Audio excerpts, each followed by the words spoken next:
to a surge in cases. Yeah, so there is a tipping point for you. Still worth watching the numbers. I mean, what should average residents be looking out for? I don't think that the average person is going to be poring over the wastewater returns that I believe are actually posted by some county governments, but they are, yes. I can't imagine that being how people choose to spend their evenings. What would be your advice for what people should be looking out for to know when it might be time to reconsider some of these behaviors? The number I like to use, which is readily accessible to the public, is the number of cases per 100,000 people in your region per day.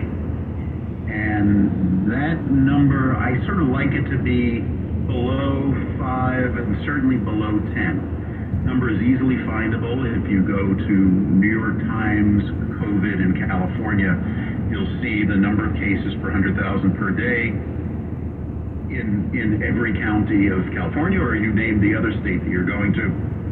And that's the number that I tend to follow. It can change a little bit some days. Some days there's a dump of new cases into the database that changes the number. But that number in most of California is about 10 today. In San Francisco, it's been running about 4 or 5. It's a little bit higher today. But it's in that range, 5 to 10 or below cases per 100,000 per day. What does that mean? It's an underestimate of the true number of cases, and because the true number of cases are not reflected in that number because of all the home testing.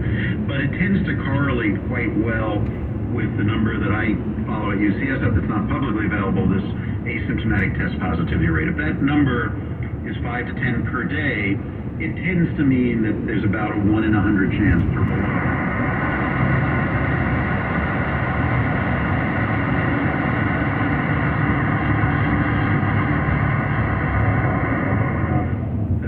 Get it from a 1 hour indoor encounter, and it's okay to be, at least to my risk tolerance, okay to accept some risk.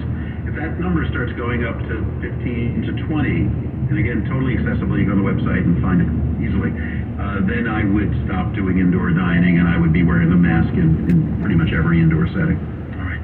Well, I do want to get a little bit more into specific advice for how people should be thinking about a few different decisions that they're going to have to be making soon. But just to finish out our sketch of the landscape that we're on, I want to circle back to where we started with which is with what politicians have been saying in recent weeks, namely Governor Newsom, President Biden. We have heard from Governor Newsom that we are going to drop this state of emergency over COVID early next year, and then a few weeks earlier than that, we heard from President Biden that the pandemic is over. He also said, quote, we still have a problem with COVID, we're still doing a lot of work on it, but the pandemic is over. So curious for your response to what we're hearing from the political end of the world. How well is that reflecting the reality that you're seeing? I think reasonably well. I think clearly the definition of pandemic is kind of fuzzy, and it was clear we were in a pandemic in 2020. You have a new novel agent no one in the world has immunity to. It is surging. It's killing people left and right. We don't have treatments. We don't have testing. It is incredibly challenging, uncertain situation. That's everybody, and it's worldwide. Everybody would say we're in a pandemic. Coming out of a pandemic, there's really no clear definition. It's sort of, you reach a stage of stability where things are not changing rapidly, where people have the tools, by and large, to keep themselves safe. There might be small surges here and there, but no massive surges. And at that point, you're no longer in what most experts would call a pandemic. It really is just a word in a way. You're still in a situation where a lot of people are getting this virus. It's bad. You prefer not to. It's killing a fair number of people, still 350 a day in the United States. So there's no bright line between pandemic and non-pandemic. I think you do have to begin moving back to a less emergent stance, because people in societies can't be vigilant or hyper-vigilant forever. They've got to sort of focus on some other things as well. And the trick is, can you do that while also realistically saying, COVID's not over. There's still plenty of COVID around. It still carries a risk. You still don't want to get it. You still should do everything you can do to stay safe. The government should still fund research appropriately. There may be some policies that are appropriate. So I think what the governor did is perfectly fine. What the president did, I know it surprised all of his advisors in the White House. They had not talked about this. It surprises anybody. And I thought the timing was bad. And the timing was bad because it was sort of, it was the week they were rolling out the new vaccine. And, I mean, you don't want to shift your language to try to promote a certain kind of behavior, but because it's a little bit of an arbitrary call when you say the pandemic is over, it's like, why don't you wait a month or two after this new vaccine that you really want people to get before you say that, because, you know, there is no bright line. So I wish he'd waited on that, but the general point is true for policymakers and it's true for individuals. We were all in sort of hyper-alert DEFCON 5 state for the past 2 years. And it's actually pretty hard to transition back to how do we truly weigh the risks and benefits, and how do we sort of go back to some version of 2019 life without saying foolishly that this thing is gone, I don't have to worry about it at all. Because it's not gone, and you do have to worry about it. And as we're all saying, that's a pretty tough thing to do. For some people, the only way they can do it is just say, it's over, never going to wear a mask again, I'm just going to do what I did and sort of let the chips fall. I think that's a mistake.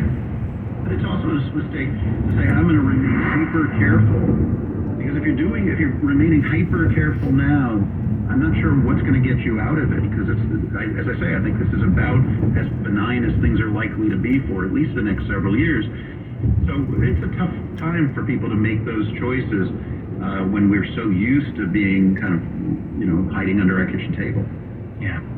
So I think finding that way to chart that middle path is something that a lot of us are struggling with right now. And we're going to dig into some of the questions that folks are asking in just a second. Real quick, going to reintroduce you one last time. This is KCBS In Depth. I'm Keith Manconi, talking right now about COVID booster shots, new medications, and wastewater surveillance.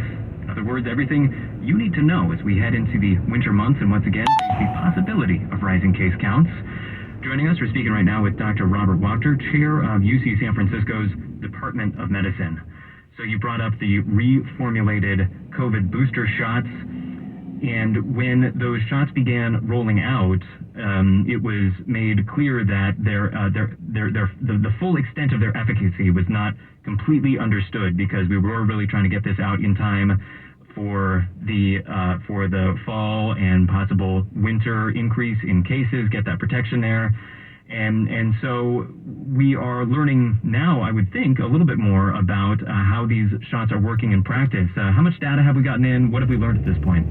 Not much. I think we're still a little bit flying blind, and yet we can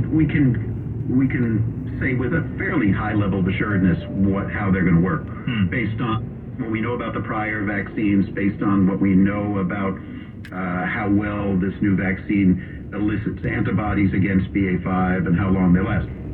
So, I mean, first of all, we know this vaccine and this booster is entirely safe. It's the same platform that we've now given to billions of people around the world, and the side effect profile is very clear. The extraordinary safety of the vaccine, I think, is incredibly clear. Yes, we do know that a relatively small number of people, particularly men between about ages 18 and 35, can get this heart inflammation. It tends to be quite mild. It goes away on its own. And their chances of getting heart inflammation from a COVID infection are far higher than your chance of getting COVID, of getting it from the vaccine. So to me, it does not change the risk-benefit equation for even young men. And I have 2 sons in that age group, and I strongly encourage them to get vaccinated, boosted, and to get the latest booster. The hope is that the new reformulation leads to a longer period of protection against getting COVID. This has gotten very confusing to people. The vaccines have worked extraordinarily well in preventing severe COVID, and it's the reason that so few people are dying of COVID now. And they last for a long time in terms of preventing severe COVID, hospitalization, and death. But the period of protection against getting COVID, first of all, it's not complete protection. We all know that because we see all these breakthrough cases. But second of all, the period of protection against getting COVID only lasted a couple of months for the last booster or 2. So the hope is this will last longer. I don't think we know the answer to that. I'm going to guess that it will, but longer means sort of 3 or 4 months, not 2. I think that would be the best guess. And that may change if new